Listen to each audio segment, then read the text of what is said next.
Reproduction के बाद में एस्टीरियास के अंदर रिप्रोडक्टिव सिस्टम के बाद में हम इसके डेवलपमेंट की अगर बात करें तो उसका जो डेवलपमेंट होता है तो उसका एग जो होता है वो होमोलिशिथियल होता है। होमोलिशिथियल दैट मीन्स जिसके अंदर यॉक जो होता है, यॉक आप सब लोग जानते हो जो न्यूट्रिशन का काम करता है, यॉक की मात्रा कैसा होती है, कम होती है, ठीक है, उसको बोला जाता है यॉक होमोलिशिथियल एग, जिसके अंदर यॉक क्या होगा, कम होगा।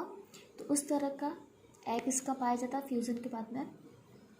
उस एग के अंदर क्या होता है, होमोब्लास्टिक क्लीवेज होता है। होमोब्लास्टिक क्लीवेज मैंने आपको पहले जितने भी रिप्रोडक्शन पढ़ा है क्या होगा, ये क्या है हमारा जाइगोट है, किस टाइप का है, होमोलेशिथियल टाइप का है, मतलब जिसके अंदर यॉक क्या है, जो साइड साइड में न्यूट्रिशन वाली जो सेल्स होगी वो कैसी होगी, कम होगी। अब इसके अंदर क्या होगा, होलोब्लास्टिक क्लीवेज होगा तो ये क्या होगा, दो इक्वल सेल के अंदर डिवाइड हो जाएगा, ठीक है। जब ये दो इक्वल सेल के अंदर ये डिवाइड हो गया तो इसके अंदर कौन सा क्लीवेज हुआ, होमोब्लास्टिक क्लीवेज हुआ, ठीक है, या फिर इसको होलोब्लास्टिक क्लीवेज भी बोल सकते हैं।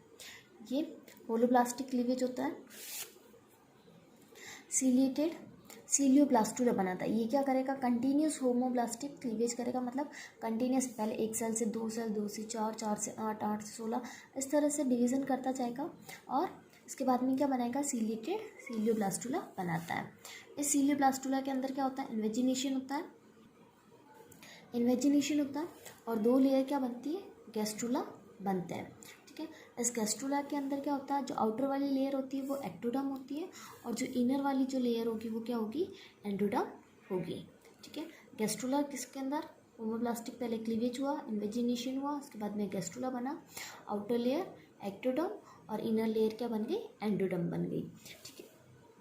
एंडोडर्म बनाती है। एंडोडर्म के अंदर क्या होता है कि एक नैरो आर्केंट्रॉन जो होती है, आर्केंट्रॉन मतलब हम बोल सकते हैं कि जैसे ये ऊपर वाली हो गई, बाहर वाली ये हो गई एक्टोडर्म और अंदर वाली हो गई ये एंडोडर्म, उसके बीच में एक जो इस तरह की लाइन जो बनेगी उसको हम बोलेंगे आर्केंट्रॉन। ये आर्केंट्रॉन जो होती है, आर्केंट्रॉन बनती है और ये आर्केंट्रॉन क्या करती है, बाहर की तरफ ब्लास्टोपोर से खुलेगी। ये आर्केंट्रॉन जो बनी है बीच के अंदर, ये बाहर की तरफ किससे खुलती है, ब्लास्टोपोर के द्वारा खुलती है। और उसके बाद में क्या होता है, गैस्ट्रुला बनता है, गैस्ट्रुलेशन से लार्वा बनता है। डेवलपमेंट जब होता है तो उसका डेवलपमेंट में लार्वा जो होते हैं 3 लार्वा बनते हैं। तो गैस्ट्रुलेशन से जो लार्वा जो बनता है तो सबसे पहला जो लार्वा बनेगा वो लार्वा बनेगा बाइपिनीरिया लार्वा, ठीक है, बाइपिनीरिया लार्वा बनता है। अब अगर बाइपिनीरिया लार्वा की अगर हम बात करें तो बाइपिनीरिया लार्वा जो होता है वो कैसा होता है, इसके अंदर बाइलेटरल सिमेट्री पाई जाती है। तो मैं आपको बताऊं तो इसको जनरल कैरेक्टर जब मैंने आपको बताए थे तो उसमें आपको बताया था कि जो स्टारफिश होती है उसके अंदर रेडियल सिमेट्री पाई जाती है, लेकिन इसका लार्वल स्टेज के अंदर कौन सी सिमेट्री आ जाएगी, बाइलेटरल सिमेट्री आ जाएगी। तो बाइलेटरल से रेडियल सिमेट्री के अंदर चेंज होना ये मेटामॉर्फोसिस के द्वारा होता है। तो बाइपिनीरिया जो लार्वा है सबसे पहला लार्वा बनता है। इस बाइपिनीरिया लार्वा के अंदर कैसी होती है, बाइलेटरल सिमेट्री होती है। वाटर के अंदर ये क्या होता है, मुक्त रूप से तैरता है, ठीक है, फ्री स्विमर लार्वा होता है।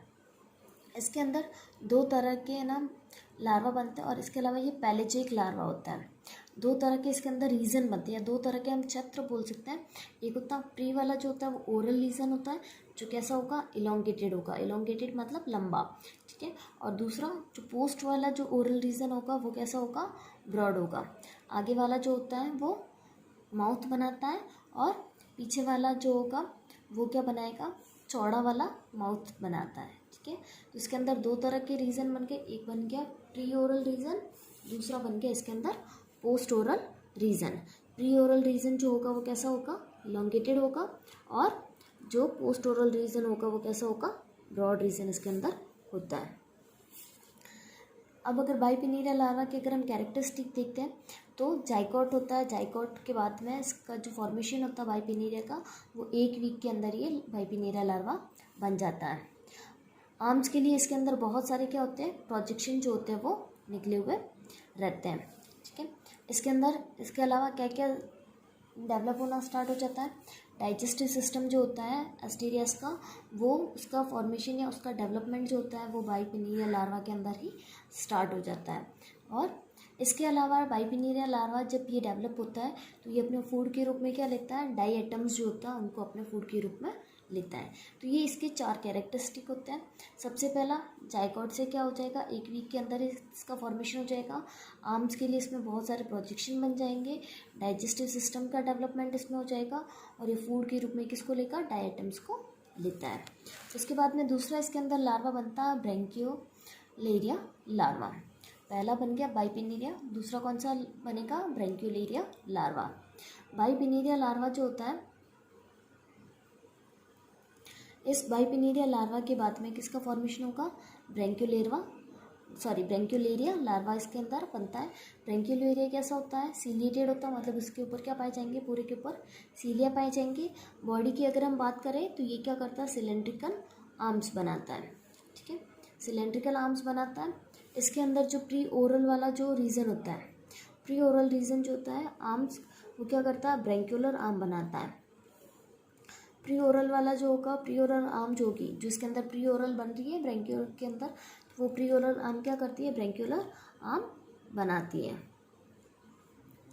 ब्रैंक्युलर आर्म के टिप पर एडेसिव डिस्क बनती है। ब्रैंक्युलर आर्म के टिप पर क्या बनेगी, एक एडेसिव डिस्क जिसको हम चिपकने वाले डिस्क बोलते हैं, जिसकी वजह से स्टारफिश जो होती है, वो स्टारफिश, एडल्ट स्टारफिश किसी भी रॉक या सैंड से बॉटम के अंदर, वाटर के अंदर चिपकी हुई रहती है, तली के अंदर जब भी चिपकी हुई रहती है, तो वो उसका फॉर्मेशन किसके अंदर होता है, ब्रैंक्युलर आर्म के अंदर होता है। इसके टिप पर क्या बनती है, एडेसिव डिस्क बनती है। जो ये आर्म होती है स्टारफिश की, ये इसका टिप के ऊपर यहाँ पर क्या होती है, एडेसिव डिस्क बनती है। हर एक आर्म के ऊपर क्या होगी, एडेसिव डिस्क बनेगी, और उसी के द्वारा क्या होगा, स्टारफिश जो होगी वो क्या करेगी, किसी भी सबस्ट्रेटम से या फिर किसी भी रॉक वगैरह से ये चिपकी हुई रहती है। तो ब्रैंक्युलर आर्म्स के टिप पर क्या बनता है, एडेसिव डिस्क बनती है। डाइजेस्टिव सिस्टम, जो बाइपिनीरिया लार्वा के अंदर डाइजेस्टिव सिस्टम का डेवलपमेंट जो स्टार्ट होता है, तो ब्रैंक्योलेरिया लार्वा के अंदर क्या होता है, इसका डाइजेस्टिव सिस्टम जो होता है वो कम्प्लीटली डेवलप हो जाता है। उसके बाद आता है किसके अंदर, मेटामॉर्फोसिस।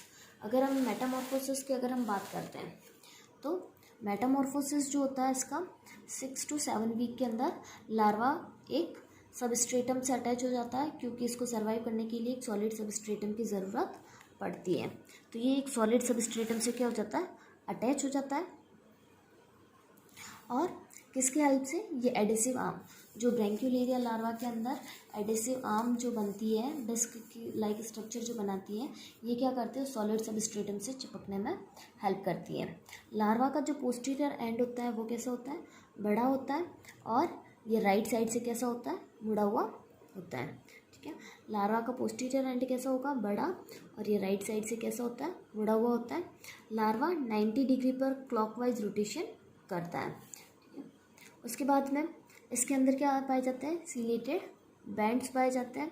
ये सीलेटेड बैंड्स जो होते हैं, ये लार्वर आर्म्स जो होती है, धीरे धीरे जैसे जैसे ये ग्रो करेगा, जैसे जैसे आगे डेवलप करता है, वो डिसअपियर हो जाती है। वाटर वस्कुलर सिस्टम जो होता है और हेमल सिस्टम जो होता है, वो भी क्या होता है, इसके अंदर मेटामॉर्फोसिस के दौरान डेवलप होने लगता है। वाटर वस्कुलर सिस्टम मैंने आप लोग को बता दिया। जो हेमल सिस्टम है वो अपन नेक्स्ट इसके अंदर पढ़ेंगे। तो वाटर वस्कुलर सिस्टम और हेमल सिस्टम जो होता है, इन दोनों का डेवलपमेंट मेटामॉर्फोसिस के द्वारा इसके अंदर होने लगता है। अब अगर इसकी लाइफ साइकिल की बात करें, तो ये क्या है, मेल स्टारफिश है और ये फीमेल स्टारफिश है। मेल स्टारफिश क्या करेगा, स्पर्म को वाटर के अंदर रिलीज करेगा। फीमेल स्टारफिश क्या करेगी, ओवम को वाटर के अंदर रिलीज करती है। ये एक बार में लाखों तक अपने एग और स्पर्म को वाटर के अंदर रिलीज करता है। मेल जो होगा वो बहुत सारे स्पर्म को रिलीज करता है, कम से कम ये 1 लाख तक ये हो सकते हैं। फीमेल जो होती है वो क्या करती है, बहुत सारे एग को वाटर के अंदर डिस्चार्ज करती है। वाटर के अंदर क्या होता है, इनका फ्यूज़न होता है। फ्यूजन होने के बाद में क्या होगा, जायगोट का फॉर्मेशन। जायगोट कैसा होगा, इसके अंदर होमोलेशिथियल होता है। ठीक है, होमोलेशिथियल मतलब इसके अंदर योग की मात्रा जो होती है वो कम होती है। फिर ये होलोब्लास्टिक क्लीवेज करता है। क्लीवेज पर सिमिलर सेल्स जो होती है वो बनती है, पहले 1 से 2 बनेगी, 2 से 4, इस तरह से बहुत सारी सेल बनती है। और कौन सी स्टेज का फॉर्मेशन होता है, मॉरूला का। मोरुला से फिर इसके अंदर ब्लास्टुलेशन की प्रोसेस होती है, ब्लास्टुला बनता है, और ब्लास्टुला के बाद में क्या होता है, इसके अंदर इन्वेजिनेशन होता है। इन्वेजिनेशन मतलब अंतर्वलन होता है, और अंतर्वलन होने पर इसके अंदर ब्लास्टोमियर का निर्माण हो रहा है। ठीक है, जब इसके अंदर ब्लास्टोमियर का इस तरह से निर्माण हो जाता है तो उसके बाद में ये क्या लेट ब्लास्टोन वाली गैस्ट्रुलेशन वाली स्टेज आती है। फिर इससे क्या बना है, पहले ये कौन सा लार्वा बनेगा, बाइपिनेरिया लार्वा बनेगा। ठीक है, अर्ली बाइपिनेरिया लार्वा बनेगा। ये बाइपिनेरिया लार्वा जो होता है वाटर के अंदर फ्रीली मूव करता है, फ्रीली स्विम करता है, और ये डायटम्स वगैरह को अपने फूड के रूप में लेता है। धीरे धीरे ये बाइपिनेरिया लार्वा जो होगा वो क्या करेगा, डेवलप होगा। डेवलप होने के बाद में ये ब्रैंक्योलेरिया लार्वा बनाता है। ठीक है, इसको हम रुडिमेंट स्टारफिश पे बोल सकते हैं। ये जब ब्रैंक्योलेरिया लार्वा, इसके अंदर डाइजेस्टिव सिस्टम वेल डेवलप हो जाता है, और उसके बाद में इसके अंदर और भी है ना, इसके आर्म्स वगैरह जो होती हैं वो जब चिपकने लग जाती है, आर्म्स के ऊपर जब इसके अंदर एडेसिव डिस्क बन जाती है, तो उसके बाद में ये स्टारफिश जो होती है, उसके बाद ये स्टारफिश सबस्ट्रेटम से अटैच हो जाती है। फिर धीरे धीरे किसी सबस्ट्रेटम से अटैच होने के बाद में इसके अंदर क्या होता है, मेटामॉर्फोसिस की प्रोसेस होती है, कायांतरण इसके अंदर होता है, और ये धीरे धीरे वहीं पर ये डेवलप होती है, और डेवलप होने के बाद में ये यंग स्टारफिश एडल्ट स्टारफिश के अंदर कन्वर्ट हो जाती है। ठीक है, तो इस तरह से एस्टेरियास की लाइफ साइकिल चलती है। इसके अलावा एस्टेरियास में एक और ख़ास कैरेक्टर होता है रीजनरेशन, जो पुनरुद्भवन, जिसके अंदर किसी भी अंग के कटने या फटने पर उस अंग का फिर से निर्माण हो जाना, ऑर्गन का फिर से बन जाना, वो क्या कहलाता है, रीजनरेशन और ऑटोटॉमी जो होती है। तो अगर हम एस्टेरियास के अंदर बात करें तो एस्टेरियास के अंदर रीजनरेशन की कैपेसिटी जो होती है, रीजनरेशन पावर जो होती है वो बहुत ज़्यादा होती है। ये 4th और 5th एम्बुलिक्रल ऑसिकल के पास में इसके अंदर पाई जाती है। उसी की वजह से क्या होता है, इसके अंदर ऑटोटॉमी जो होती है वो उसको कहते हैं। ठीक है, ऑटोटॉमी कहने का इसका रीज़न क्या होता है कि ये क्या होती है, 4th और 5th एम्बुलिक्रल ऑसिकल जो होती है, 4th और 5th एम्बुलिक्रल ऑसिकल होती है, उसके पास में इसके अंदर रीजनरेटिंग पावर पाई जाती है, इसलिए इसको क्या कहा जाता है, ऑटोटॉमी कहलाता है। ठीक है, इसके लिए सी स्टार की सेंट्रल डिस्क जो होती है वो भी साथ साथ में क्या करती है, हेल्प करती है। जैसे कि अगर एग्जाम्पल के रूप में देखें तो वल्गेरिस, एस्टेरियास वल्गेरिस ऐसे स्पीशीज है जिसके अंदर रीजनरेशन बहुत ज़्यादा, या फिर जिसके अंदर हम कह सकते हैं ऑटोटॉमी जो होती है वो देखने को मिलती है। तो रीजनरेशन का मतलब क्या होता है, अगर इसके अंदर कोई भी आम अगर टूट वगैरह भी जाती है तो वो आम फिर से बन जाती है। ठीक है, तो ये था एस्टेरियास का डेवलपमेंट और रीजनरेशन। Thank you.